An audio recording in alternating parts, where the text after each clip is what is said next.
Yes, guys, welcome back to flatcapeurotalk here, and we are going to be doing a quick kind of video on Alan Saint-Maximin because apparently Fabio Paratici is very interested in the player.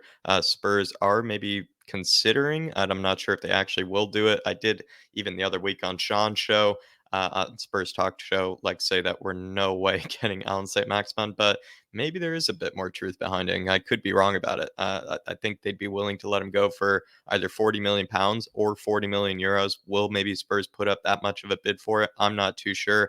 But I figured since there's kind of a bit of weight now, sort of behind it. I mean, Football London reported on it. So maybe now we can start to sort of consider it. I'm still not taking it too seriously, but have a bit of fun with it. Maybe let's see what Alan St. Maximin sort of compares and whatnot to Spurs and whether we actually think he would be a good signing for us. But let's just break down the background as always.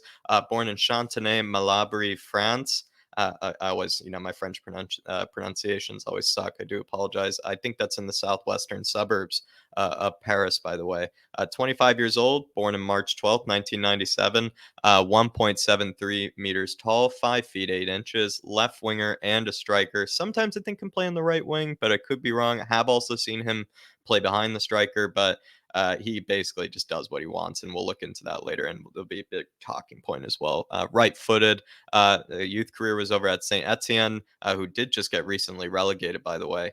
Market value 28.8 million pounds, and his contract is up in 2026. And like we said, I'm pretty sure they are only going to be parting though with at least 40 million euros or 40 million pounds. Let's take a look at his 2021-22 Premier League stats. This is comparing him though to all attacking mids and wingers in Europe's top five leagues. So basically comparing him to most teams kind of number 10s, or you could say most teams wingers and kind of central attacking midfielders across Europe's top five leagues. So every single team, essentially. He is one of the best dribblers in Europe. I think just behind Adama Traore. You could even make the argument that he's probably much better even at skinning hit by his man than Adama Traore, but not something that's probably a surprise to us. We all know this about St. Maximin.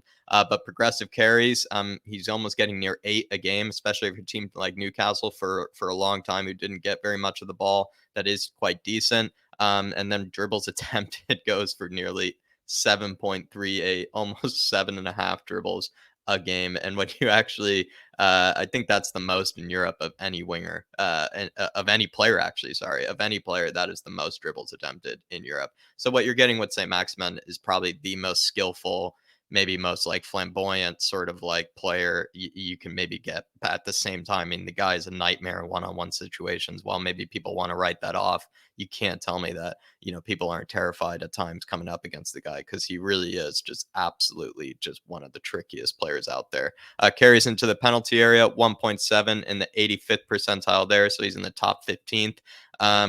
When you kind of look into that, like that Sonny, I think averages maybe nearly 2 a game, so not too high there, but it could be better with a team like Spurs. This is where it gets a bit more concerning. His shot creating actions aren't very high, his key passes aren't very high, and his pressures really aren't that high. Especially the pressures are just probably the worst in Europe when you really look at it for like top players. He is probably the least hardworking player, I would say, of his sort of position, and maybe across Europe. And so that is a major concern and a major red flag about Saint Maximin. Would he actually play under Conte? Like, would he play serious minutes considering how little he actually works off the ball? Something to really consider and look at. But again, everybody, we are probably getting into the team one of the best dribblers and ball carriers across Europe. I decided maybe to compare the stats between him and Lucas Moura. Let me just take that logo away.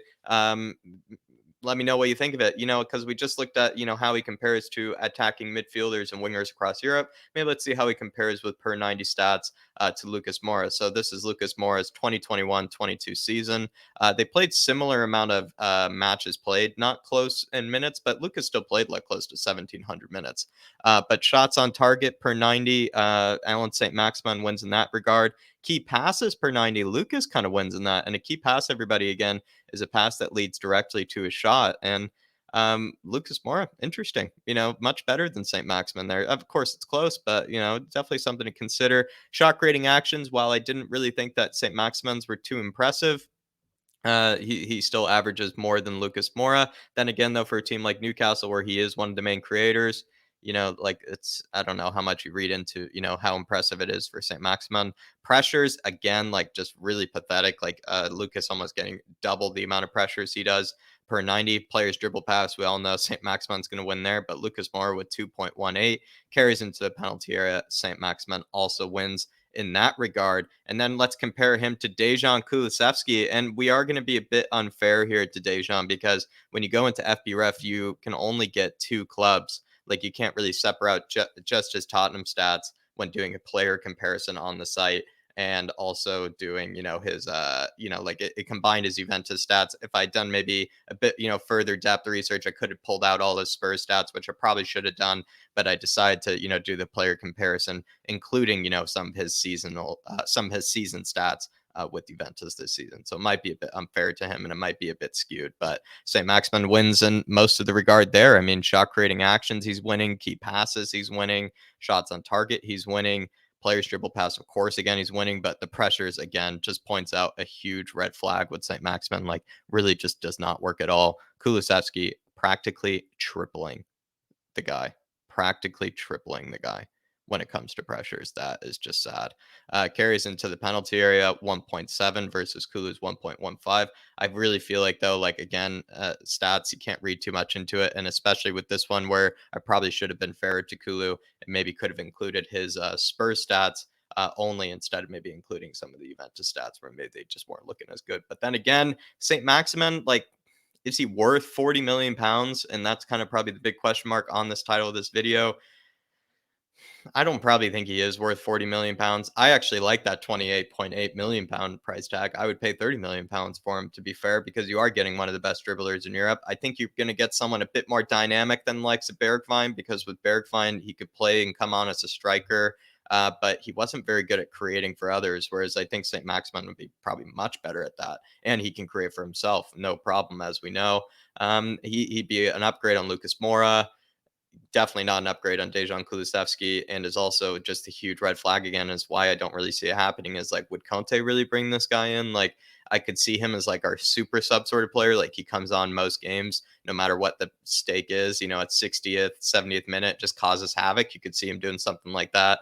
But with Saint Maximin, I feel like I'd probably pass if it was more than 34 million pounds, 35 million pounds. I think I'd pass. I just don't think it's probably worth it. I think there'd be a lot of red flags that would come with the guy just when it comes to the work rate. You have to center the team around him. It could be another Tanguy situation, maybe again. But then again, I really like St. Maximin. He's a ticket seller.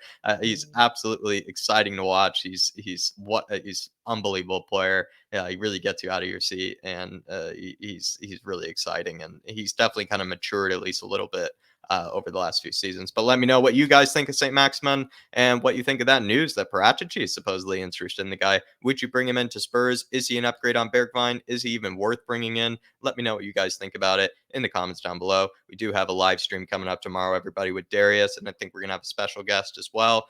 So stay tuned for that. Hit the like button on your way out. I will be seeing ya.